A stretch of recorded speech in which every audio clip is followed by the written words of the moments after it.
Bonjour, alors là, c'est la 44e édition de la revue de la semaine. Ça fait beaucoup, hein? Allez, générique.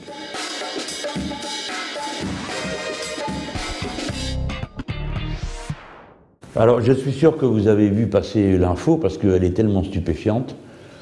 Ça dit que 80% de la masse des insectes, il y en a un des insectes, a disparu au cours des 20 ou 30 dernières années, je ne me rappelle plus la proportion de temps. Il faut savoir que la première masse vivante, c'est la masse des insectes, alors, sur la planète, hein, mais nous, on en serait là. Évidemment, ces petites bêtes elles meurent parce qu'on met toutes sortes de produits qui les tuent. Et évidemment, à partir du moment où elles sont mortes, ben, elles ne sont plus là, elles ne sont pas nombreuses, donc les suivants dans la chaîne alimentaire, ben, ils mangent moins. Comme ils mangent moins, ils meurent plus vite, ou plus tôt, et ainsi de suite. Donc ça déséquilibre toute la biosphère. Et au moment où la nouvelle arrive, c'est là qu'on apprend qu'au Parlement européen, ils n'ont rien trouvé de mieux à faire que de reporter à dans 5 ans l'interdiction d'utiliser les glyphosates, qui sont un pesticide particulièrement dangereux pour les êtres humains, mais aussi pour les autres éléments de la biodiversité. Alors franchement, moi les bras m'en tombent, surtout quand je regarde, on me dit « Ah ben tu comprends, le texte qui est arrivé au Parlement, il prévoyait 3 ans, on reportait dans 3 ans. » Et il y a eu un amendement pour dire « Non, non, non, 3 ans c'est trop court, 5 ans. » Qui a déposé cet amendement? Le Parti socialiste et la droite. C'est incroyable, non? C'est incroyable. Enfin, quand même, c'est des êtres humains comme nous, non? Ils ont des gosses, ils ouvrent la fenêtre, regardent des oiseaux qui chantent. Ils aiment bien aussi voir certains insectes, hein, les coccinelles, les papillons, tout ça, sont contents de les voir. Comment ils peuvent être à ce point dans la main des gens qui ont besoin qu'on continue à vendre des glyphosates pour faire une proposition pareille qui est salie, quoi. C'est une honte de proposer ça, c'est honteux. Vous voyez, en train de dire, ah ben non, non, finalement, 50 poisons de plus, ils l'ont fait.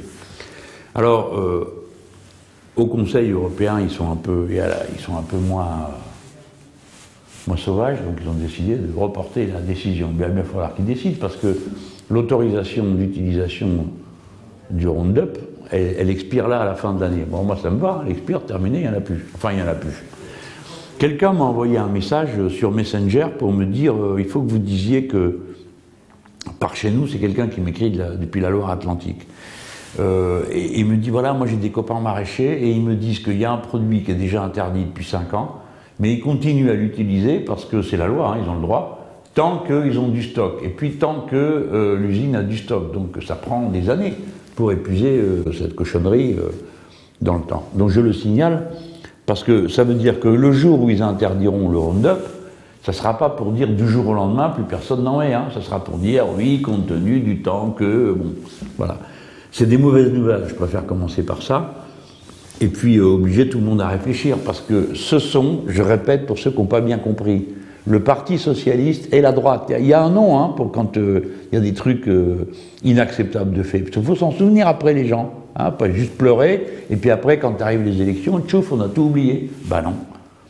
Comme ça va arriver, avec vos bulletins de vote, vous allez punir les gens. Vous allez leur dire, ah bon, c'est toi qui voulais me faire bouffer du glyphosate 50 plus? Eh ben tiens, pof, je vote pas pour toi. Voilà. J'espère que vous en rappellerez. Et maintenant, je vais vous parler d'un autre sujet, parce que ça m'a bien énervé.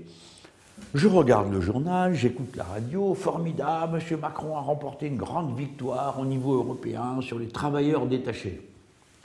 Alors, c'est pas vrai. Mais quand même, je me dis, mais j'ai mal compris, on a le doute. Je dis, c'est pas possible, c'est pas vrai. Mais partout, c'est écrit ça. À tous les journaux, c'est ça. À la radio, à la télé, grande victoire, grande victoire. Alors, je vais bien vous expliquer pour que vous compreniez bien.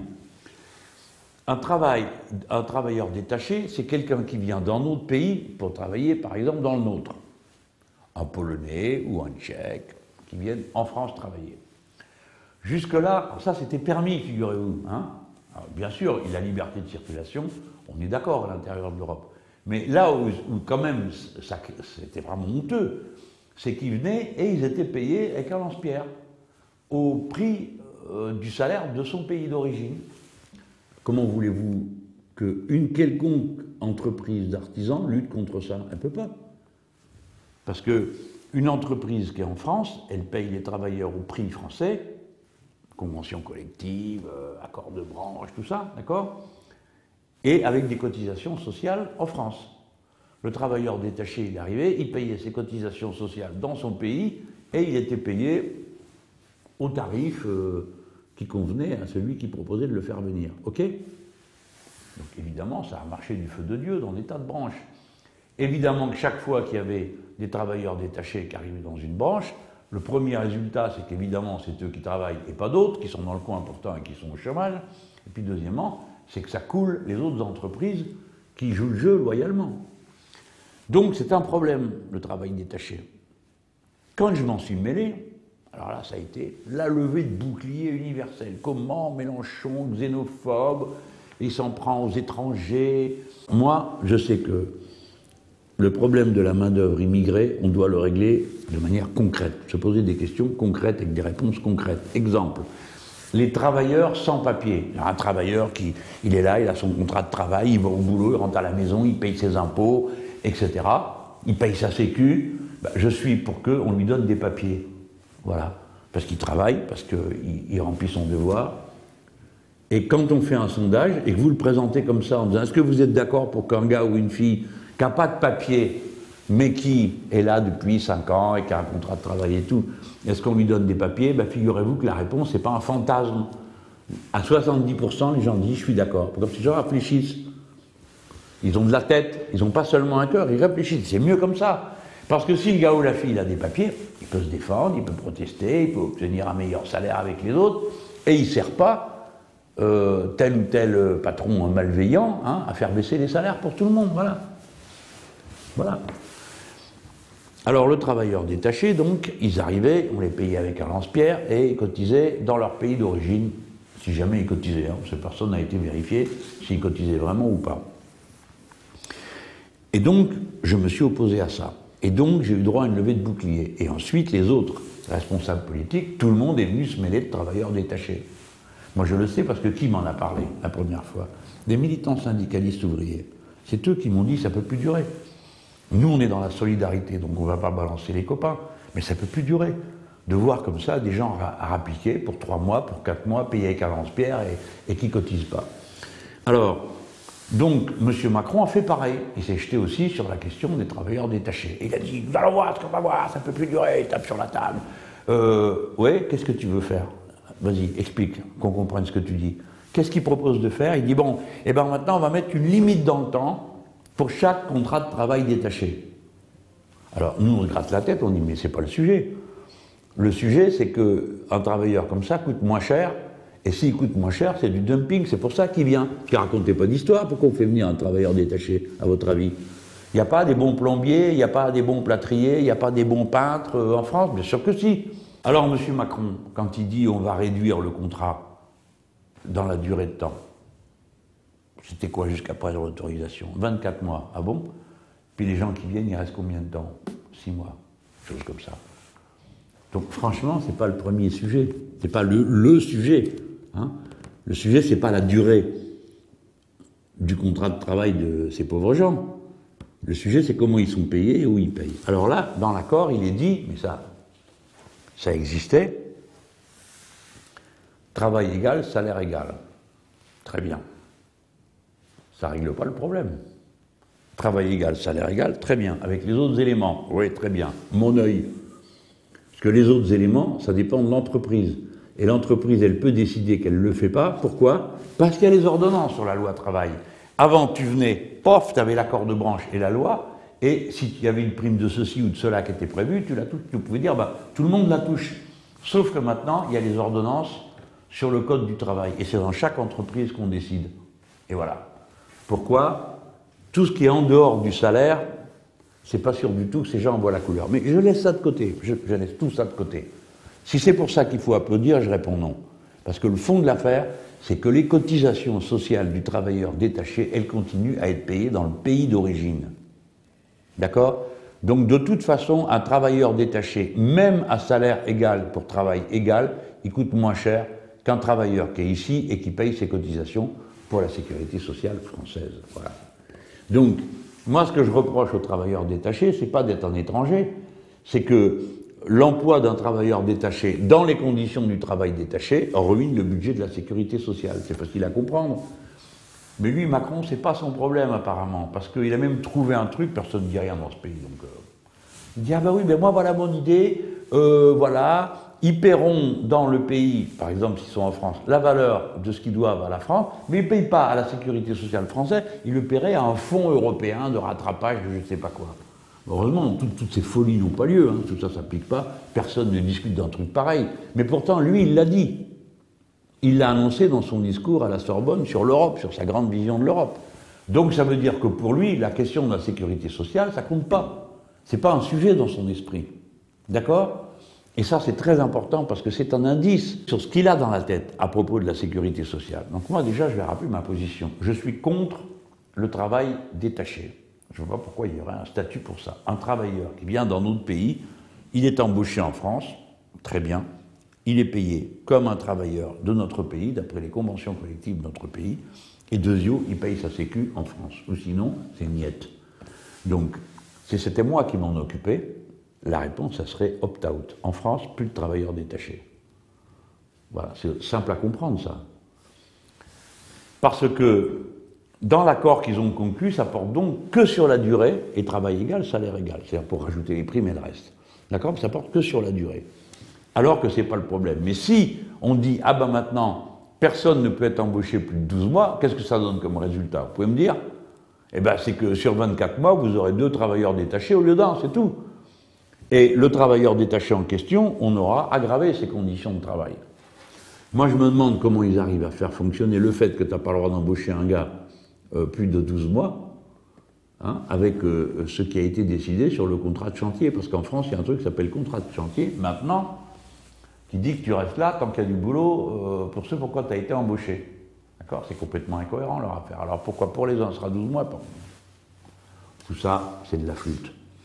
Le fond de l'affaire, c'est que, pour ma part, je condamne le principe même de l'existence du travail détaché. Parce que ça, c'est de la délocalisation à domicile, c'est ça que ça veut dire. Et d'ailleurs, la preuve des preuves, c'est que vous avez des travailleurs français d'une ville ou d'un village, je ne vais pas en dire un, parce qu'après ça va me faire des histoires, hein. Le village A. Bon. Le gars ou la fille, il est là, il est embauché, et coucou, travailleur détaché. Pourquoi ? Parce que l'entreprise qui l'embauche, elle a son siège social, par exemple, au Luxembourg. Là, ça ne m'ennuie pas d'avoir des ennuis avec le Luxembourg, parce qu'on pourra discuter de tout le reste. Donc, c'est un faux travailleur détaché.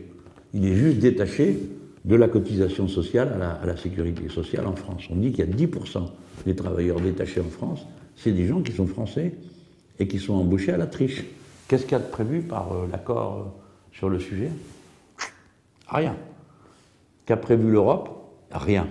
Les cotisations sociales dans le pays d'origine. Juste la durée est limitée. Qui ça laisse sur le carreau ? Les routiers, qui restent sur le carreau. Les tricheurs, qui peuvent continuer comme avant.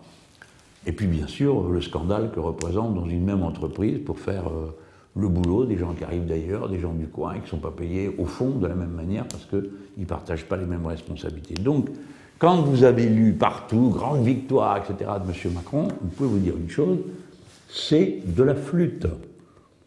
Mais quand même, regardez la puissance du gars. C'est qu'il arrive à avoir assez d'influence pour que tous les médias qui appartiennent à ses potes, les 9 milliardaires qui possèdent tout, hein, tous les médias répètent en boucle un truc qui n'est pas vrai. Qui n'est pas vrai. Et je demande qu'on me fasse la démonstration du contraire, hein, parce que c'est pas parce que c'est moi qui me dis que c'est vrai. Hein. Ben allez, démontrez que ce que je dis n'est pas vrai.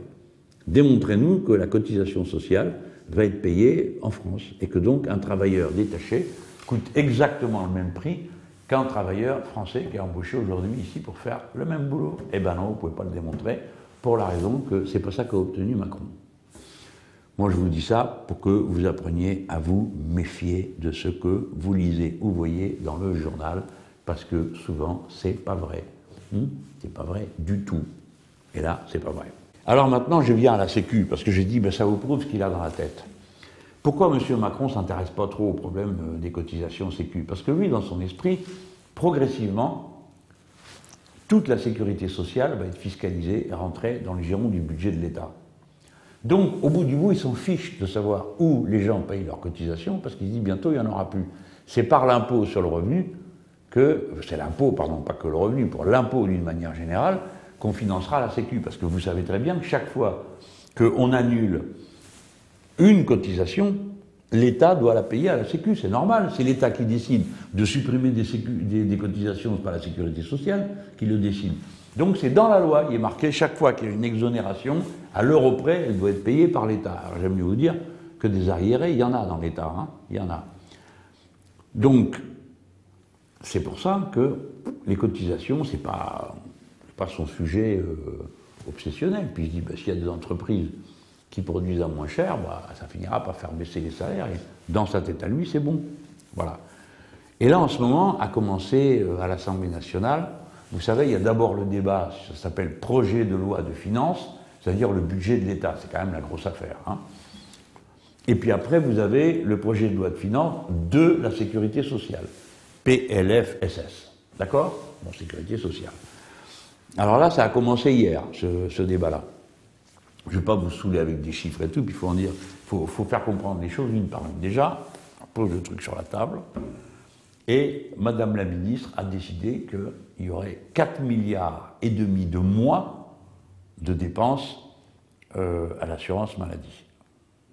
4 milliards, et c'est la plus grosse économie jamais faite. C'est énorme.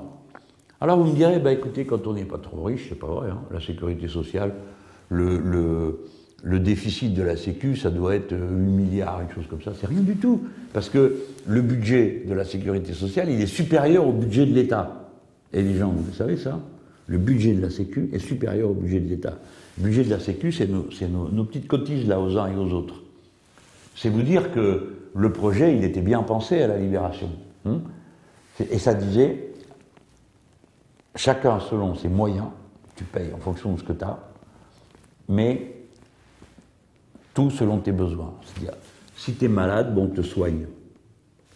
Quel que soit le prix que ça coûte, on te soigne. Alors, quand tu dis que tu vas faire des économies, je sais pas moi, sur ce que tu veux, mais sur la santé, comment tu fais? Comment tu fais pour être raisonnable? Qu'est-ce que tu fais? Tu dis au microbe, ah non, non, cette année, moins d'attaques. La grippe, ah non, non, cette année, non, on n'en veut pas, merci monsieur, restez chez vous. Pas possible. La santé, on ne planifie pas. Tout ce qu'on peut faire, c'est par la prévention, diminuer le nombre de malades. Et ensuite, dans le traitement, le faire assez bien pour que y ait moins de gens qui rechutent, ou moins de gens qui meurent, et ainsi de suite. Donc, la santé, ça ne se met pas comme ça dans des petites cases. Pourtant, c'est ce qu'ils ont essayé de faire jusqu'à présent. Il y a un petit génie qui a inventé le paiement à l'acte. C'est-à-dire que les budgets des hôpitaux, c'est de courir après un acte à faire, un acte. Hein. Alors, bon, vous vous dites, pourquoi pas? Si, ballot, c'est stupide.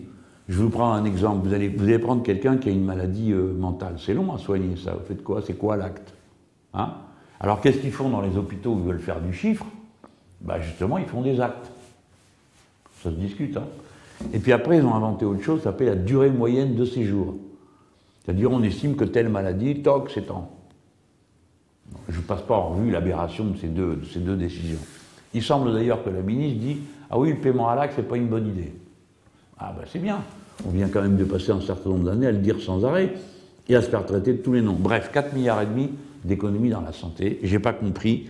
Est-ce que les microbes, les maladies et de toutes sortes acceptent de renoncer à leurs attaques pour un montant de 4,5 milliards? Non. D'accord, c'est pas la peine d'attendre la réponse, on la connaît déjà, c'est non. Donc ça veut dire que c'est 4,5 milliards de moins de soins. Il y aura des gens malades qui ne seront pas soignés. Alors on dit non, c'est pas vrai. Alors comment il règle le problème? Comment il règle cette contradiction-là? Eh bien Madame la ministre, elle l'a dit. Elle dit, il y a 25% des soins qui ne servent à rien. Ah bon? 25%? C'est pas rien. 25% des soins ne servent à rien d'après elle. Il faudrait bien nous dire où, quand, quoi, comment, de quoi elle parle. 25% à l'hôpital. Alors, un, ils vont en supprimer, mais deux, ils ont une expression, on va favoriser, on va prendre le tournant, le tourne ambulatoire. ambulatoire. La plupart des gens, ambulatoire, déambulé, ambulance, bon, qu'est-ce que ça veut dire? Ambulatoire, on te dit, ben voilà, c'est très bien ailleurs, on ne sait pas ce qui se passe ailleurs, mais on nous le dit, hein. T'es opéré le matin, tu rentres chez toi le soir. Ambulatoire. Voilà. Ça ne sert à rien de rester à l'hôpital. Ben, si ça ne sert à rien, on se demande pourquoi on est resté avant. Pourquoi c'est maintenant seulement qu'on est devenu intelligent, qu'on a tout compris que ça ne sert à rien de rester à l'hôpital. Enfin, c'est monstrueux une idée pareille. Les gens, comme ça, là, ça a l'air bien, ça fait joli sur le papier, ça fait des belles additions. Mais dans la vie, qu'est-ce que ça veut dire? T'es opéré le matin, tu rentres le soir chez toi. Et qu'est-ce que tu fais une fois que tu es chez toi? Malade, que tu as eu une opération, c'est la personne qui est avec toi qui s'occupe de toi. Puis il n'y a personne, tu restes tout seul. Tu attends que l'infirmier passe. Hein? Avant, c'était à l'hôpital que ça se passait tout ça. Et puis suppose que tu es un homme ou une femme et tu as les petits à la maison. Alors les petits sont contents, tu es revenu. Tu leur expliques qu'on t'a ramené alors que tu peux à peine bouger, que tu n'es pas bien, que tu as besoin de ci et de ça pour le pansement et le reste. C'est ça que ça veut dire, leur truc. C'est mettre des gens dehors qui auraient besoin juste de se reposer après, même si on leur fait rien, d'accord? Qu'il n'y a pas de soins particuliers, mais juste de... Tu souffles, hein, tu prends le temps, et puis le médecin il est là, il voit. Une personne, c'est pas un objet. Chaque personne est différente. Chaque personne réagit différemment à une intervention médicale. On le sait tous, ça, non? Dans la même famille, on voit bien qu'on ne réagit pas tous pareil aux médicaments ou à autre chose. Donc moi, je trouve ça irresponsable. Voilà. Opérer, rentrer à la maison. Eh bien, je ne suis pas d'accord. Je trouve que les gens, il devrait y avoir l'inverse, c'est-à-dire un temps minimum de présence à l'hôpital. Quel que soit le soin qu'on t'apporte, ben, tu restes. Voilà. Tu restes, on regarde comment ça va, comment ça se passe. Parce que suppose que ton ambulatoire, tu sors de l'hosto, tu rentres chez toi, tu t'es mal fait le pansement, ou tu as fait un geste de trop, ou le gamin, il a voulu venir, et puis je sais pas quoi, ou il saute sur le lit, ou une bêtise comme ça, tu vois? Bon. Qu'est-ce que tu fais? Ben, tu es plus malade encore qu'avant. Donc on te ramène à l'hôpital. Parce que ça a mal tourné, je sais pas quoi, tes poings, ils ont sauté, ou des choses comme ça. Non, moi je suis pas d'accord avec ça. Les gens, ils ont besoin d'être pris en charge à certains moments de la vie, tu as besoin de souffler. Surtout quand tu es malade et que tu as subi une opération. Voilà mon point de vue. Ben voilà ce que ces gens-là ont inventé. Tout ça, 25% des soins étant inutiles, 2, comme tu peux rentrer à la maison, au revoir, salut, au suivant. Et c'est comme ça qu'ils ont l'intention, disent-ils, de désengorger les hôpitaux et donc de ne régler aucun problème. Parce que les gens qui s'empilent aux urgences de manière de plus en plus considérable, vu que tout le reste est supprimé autour, donc tu vas aux urgences, hein, eh bien, ils l'auraient comme ça, non, il y aura de la place, il y aura plus de lits, parce qu'on pourra faire tourner davantage les gens. Si vous allez à un hôpital, vous savez bien que cette histoire-là, l'hôpital, ça ne tient plus que par le dévouement incroyable des gens qu'il y a là-dedans. Mais si vous croyez que ça va durer tout le temps, c'est pas possible. Hein. On ne peut pas comme ça tirer sans arrêt sur le puits, hein, et penser que les gens vont continuer. Et on en est à 16 personnes déjà, hein, qui se sont suicidées. Elle l'a rappelé, Caroline Fiat, à la tribune. Hein. On n'arrêtera pas de le rappeler. Bon, réfléchissez. Bon, pour finir, je voudrais vous signaler une super carte qui est parue sur le site Reporter et qui montre les centrales nucléaires françaises et qui vous apprend que c'est des problèmes partout. La carte, elle est bien parce que chaque fois qu'on clique sur un des points, il y a plein de détails qui apparaissent, on est vraiment bien informé. Et comme c'est un beau boulot, et que c'est un boulot de sensibilisation, je voulais attirer votre attention là-dessus. Je vous rappelle que tout ça va mal tourner, d'accord? Il y a plein de gens qui n'ont pas l'air de s'en rendre compte, ça va mal tourner. Pour refaire le grand carénage, c'est-à-dire on refait toutes les centrales, alors la boîte hein, qui est autour, la cuve, il y en a pour 150 milliards, au moins. Il y a 19 réacteurs qui vont arriver en fin de vie au cours du quinquennat. M. Hulot a annoncé qu'on les fermerait. Chaque fois que j'ai posé la question, vous vous rappelez à l'émission avec M. Édouard Philippe, c'est pris les pieds dans le tapis, il ne savait plus où il en était. Il a dit, il y a une autorité de la sécurité nucléaire qui nous dira, mais on n'a pas besoin de le savoir. On sait déjà qu'ils arrivent au bout de leurs 40 ans en cours du mandat, donc du mandat quinquennal hein, du président de la République. Donc si on veut arrêter ces centrales dangereuses, il faut commencer à produire de l'électricité autrement. On ne va pas attendre de les fermer pour se dire, tiens, maintenant qu'est-ce qu'on fait hein? Parce que je sais comment ça se passe. On ne peut pas les fermer, on ne sait pas les remplacer.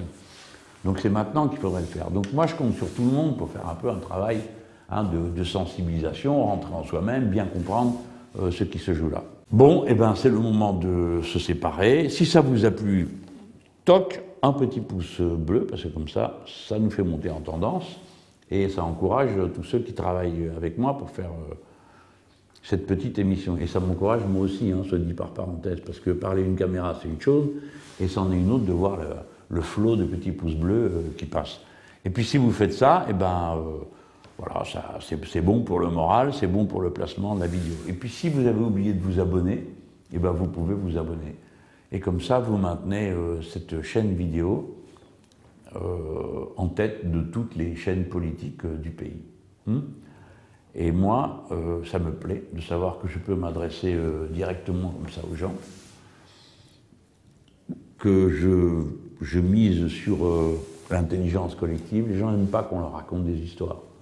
Donc, y compris ce que je dis, on écoute, les gens souvent ils vérifient, ils regardent ailleurs. Ou des fois, ils en ont entendu parler, ils disent « Ah oui, c'est vrai, il a raison. » Bon, comme c'est une bonne mise en moule, ils donnent à voir à d'autres. Donc c'est utile d'avoir son propre canal d'info, parce que sinon, eh ben, tous vous pourriez croire que M. Macron et la France a remporté une grande victoire sur le travail détaché. Et maintenant, qu'est-ce que vous savez? Que c'est de la flûte. Voilà. Allez, à bientôt, à la semaine prochaine.